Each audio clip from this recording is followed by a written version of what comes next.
বেশি বেশি আমাদের দোয়া করা দরকার। আল্লাহুম্মা ইন্নী আউযু বিকা মিন হামাযাতিশ শায়াতিন ওয়া আউযু বিকা রাব্বি আন ইয়াহযুরুন, অথবা আউযু বিল্লাহি মিনাশ শাইতানির রাজীম।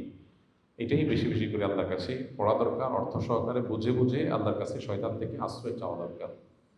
আর পাশাপাশি মানুষের নিজের পরিবর্তনের জন্য তার জীবনে কিছু হার্ড বা কঠিন ডিসিশন তাকে নিতে হয়। এই ডিসিশনগুলো তাকে এই জাতীয় গুনাহগুলো থেকে বাঁচতে সাহায্য করে। যেমন, যে স্মার্টফোনে গুনাহ দেখার বদভ্যাস আছে, সেই স্মার্টফোনটা বিক্রি করে ফেললে হয়, একটা বাটন ফোন নিয়ে ফেললেই হয়ে যায়। অথবা একদম ফোন ছাড়া চললেই হয়। নিজের জন্য নিজের কিছু কঠিন সিদ্ধান্তের ফয়সালা করতে হয়। এটা যদি করে ফেলা যায় তাহলে সেক্ষেত্রে এই সমস্ত গুনাহ থেকে বেঁচে থাকাটা ইজি হয়। যদি মনে হয় যে বিশেষ কোনো সঙ্গী সাথীর কারণে হয়, তাহলে সেই সঙ্গী সাথীকে নিজের জীবন থেকে ডিলিট করে দিতে হবে, তাদের নাম্বার ফেলে দিয়ে, তাদেরকে ব্লক লিস্টে ফেলে দিয়ে, যে কোনোভাবে। গুনাহের জন্য, গুনাহ থেকে বাঁচার জন্য কিছু স্যাক্রিফাইস লাগে। বিশেষ করে মানুষ যখন আসক্তির লেভেলে চলে যায়, একজন ড্রাগ এডিক্টেড মানুষকে যেরকম একটা বিশেষ পরিবেশে এনে তারপরে প্রেশার ক্রিয়েট করে তাকে যেরকম তার অভ্যাসটা ছাড়ানো হয়, ঠিক একইভাবে বিভিন্ন গুনাহে যারা আমরা আসক্ত হয়ে গেছি, আমাদের নিজেদের পরিবর্তনের জন্য কিছু অ্যাকশন প্ল্যান নিজেদের প্রতি নিজেদের নিতে হয়। আত্মশাসন যেটাকে বলা যায়, এর মধ্যে একটা হতে পারে যে আমি স্মার্টফোন বিক্রি করে ফেললাম, আমি বাটন ফোনে চলে গেলাম, অথবা ফোন একদম বাদ দিয়ে দিলাম। তাতে কিছু অসুবিধা হবে, কিছু সমস্যা তৈরি হবে। তো সেগুলো মেনে নেওয়ার মানসিকতা থাকতে হবে, কারণ আমি সব ঠিক রাখে তো আমি পারবো না। কিছু পেতে হলে কিছু ছাড়তে হবে। আমি যদি কিছুটা স্যাক্রিফাইস করি, কিছুদিনের জন্য যোগাযোগ বিচ্ছিন্ন হবে, কিছু অসুবিধা তৈরি হবে, হোক, আমি বড় কিছু পাওয়ার জন্য ছোট কিছুকে ছাড় দেব। এই মানসিকতা যদি থাকে, ইনশাআল্লাহ কাজটা ইজি হবে। বিশেষ করে অনেকেই আছেন পর্নোগ্রাফিতে আক্রান্ত, তিনি বেঁচে থাকতে পারছেন না, তো তিনি কোনো একটা ডিভাইস থেকে তো দেখেন, সেই ডিভাইসটা ফেলে দেন, ওইটা তার জীবন থেকে তিনি আউট করে ফেলেন, ওইটা মাইনাস করে ফেলেন, অপশনগুলো বন্ধ করে ফেলেন। অপশনগুলো সব যখন বন্ধ করে ফেলবে মানুষ, তখন তার ওই কাজটা ছাড়াটা সহজ হবে। নাম্বার এক।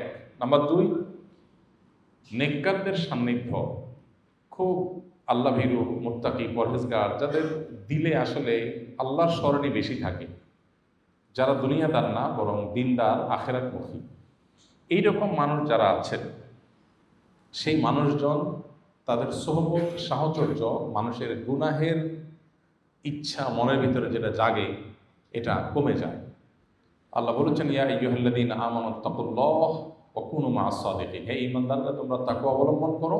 আর তাকওয়া হাসিলের একটা উপায় হলো নেককার, মুত্তাকি, পরহেজগার, সাদেক, সাচ্চা ঈমানদার, আল্লাহওয়ালা যারা, তাদের সোহবত, সাহচর্য, এটা মানুষকে নেক হতে সাহায্য করে। এক ব্যক্তি নবী করিম সাল্লাল্লাহু আলাইহি সাল্লামের কাছে এসে সে জেনা করার পারমিশন চেয়েছে। চিন্তা করা যায়, সে নবী সাল্লাল্লাহু আলাইহি সাল্লামকে বলছে যে, ইয়া রাসূলুল্লাহ, ইসলাম তো জেনা হারাম করেছে, বাট আমার জেনা করতে হবে, আমি চাই আপনি আমাকে পারমিশন দেন। আমাদের কাছে কেউ এসে এরকম কোনো কথা বললে, কোনো আলেমের কাছে বললে, আমরা হয়তো রিয়্যাক্ট করতাম। নবী করিম সাল্লাল্লাহু আলাইহি সাল্লাম রিয়্যাক্ট করেননি। তিনি অত্যন্ত বুদ্ধিদীপ্তভাবে আল্লাহ প্রদত্ত ইলম এবং হিকমা দিয়ে তাকে বুঝিয়েছেন, এবং তার বিবেকে আঘাত হতে পারে এরকম কিছু প্রশ্ন করেছেন। নবী সাল্লাল্লাহু আলাইহি সাল্লামের কাছে এরকম আরও অনেক কেস এসছে, অনেক কেস আসছে যারা জেনা করে এসেছে, অথবা জীবনে কোনো অন্যায় বা পাপের পথে সে পা বাড়িয়ে ফেলেছে। নবীজি প্রশ্ন রেখেছেন যে, তুমি যার সাথে জেনা করবে, তুমি কি চাও যে তোমার মায়ের সাথে কেউ জেনা করবে? বলে, না না ইয়া রাসূলুল্লাহ, প্রশ্ন ওঠে না, এটা আমি কোনোদিন সহ্য করবো না। তোমার বোনের সাথে কেউ জেনা করো, তুমি সহ্য করবে? বলে, না ইয়া রাসূলুল্লাহ, আমি সহ্য করবো না। তোমার স্ত্রীর সাথে? বলে, না। মেয়ের সাথে? অসম্ভব।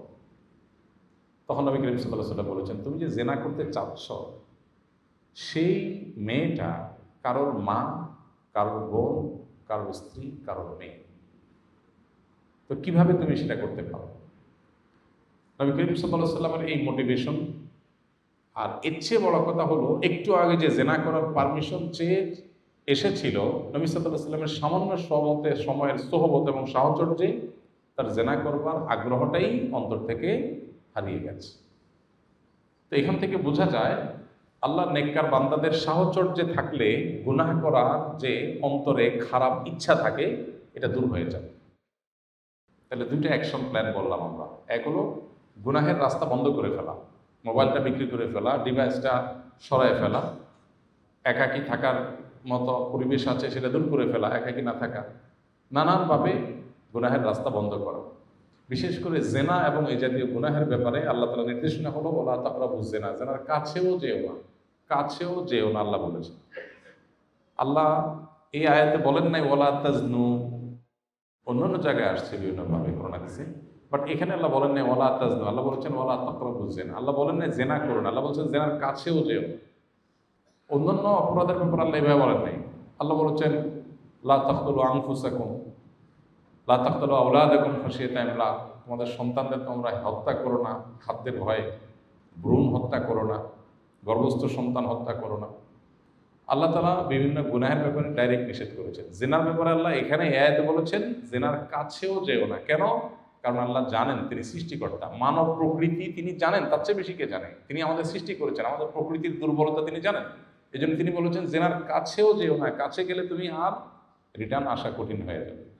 এই জন্য চোখ নিয়ন্ত্রণ করতে হয়, কারণ চোখ নিয়ন্ত্রণ না করতে পারলে অন্তর নিয়ন্ত্রণ করা যায় না, এরপরে নিজের ইজ্জত সম্ভ্রম সব চলে যায়। এই জন্য আগে থেকে শরীয়ত আমাদেরকে বাদ দেওয়া শিখিয়েছে। আর এই ভোগবাদী পৃথিবী বলবে কি সব ওপেন থাকবে, কিন্তু আবার কেউ কারোর উপরে চড়াও হওয়া যাবে না, সবাই নিজেকে কন্ট্রোল রাখতে হবে। সাংঘর্ষিক বিষয়। আপনি উন্মাদনা সৃষ্টি করবেন, আপনি নানাভাবে মানুষকে প্ররোচিত করবেন, আবার বলবেন না কোনো অনাচার যেন না হয়, যা হবে যেন মিউচুয়াল আন্ডারস্ট্যান্ডিংয়ের মাধ্যমে। আর সব জায়গায় মিউচুয়াল আন্ডারস্ট্যান্ডিংয়ের মাধ্যমে কি হবে? একজন কাউকে দেখে তার মনে ধরেছে, কিন্তু সে তাকে হাতের নাগালও পায় নাই, মিউচুয়াল আন্ডারস্ট্যান্ডিং হয় নাই, তো সে কী করবে? আপনি বলেন নিজেকে কন্ট্রোল করবে। কন্ট্রোল কীভাবে করবে? আপনি তো উস্কে দিয়েছেন, উস্কে দেওয়ার পর বলতেছেন কন্ট্রোল করবে, সে কন্ট্রোল তো করবে না। সে যাকে দেখেছে তাকে না পেলে যাকে হাতের নাগালে পাবে তার উপরে চড়াবে। আজকে যে ব্যর্থ হয় গোটা সমাজে আমরা দেখতে পাচ্ছি, এটা আমাদেরই কর্মের ফল। আমরা যেরকম ডিজাইন করেছি তার কুফল আমরা ভোগ করছি। তো কেউ এ জাতীয় বদভ্যাসের গুনাহ থেকে বাঁচতে চাইলে, অনেক যুবক, অনেক তরুণ, আমাদের অনেক ভাইরা তারা বাঁচতে চায়। তো বাঁচতে চাওয়ার জন্য আমরা বলেছি প্রথমত গুনাহের পথটা একদম বন্ধ করে ফেলে। এর জন্য কিছু সৎ সাহস লাগে। রোগ যখন বড় হয় তখন অপারেশনে যেতে হয়, ট্যাবলেটে কাজ হয় না, ক্যাপসুলে কাজ হয় না। এই জন্য আপনার শুধু দোয়া দরুদ পড়ে গুনাহ থেকে বেঁচে যাবেন এরকম চিন্তা না করে, বরং দোয়া তো করবেনই, তার আগে আপনি একটু কঠিন অ্যাকশনে যান যে আমি গুনাহের রাস্তাটা একদম কাট করে ফেলব।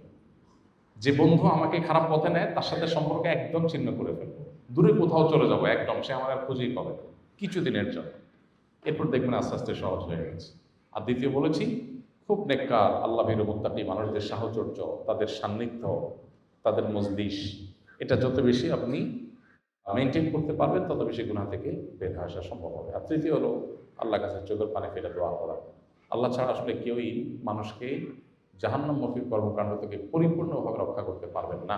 এই জন্য আল্লাহর কাছে পানা চাওয়া এবং দোয়া করা, চোখের পানি ফেলে ফেলে আল্লাহ আপনি আমাকে হেফাজত করেন।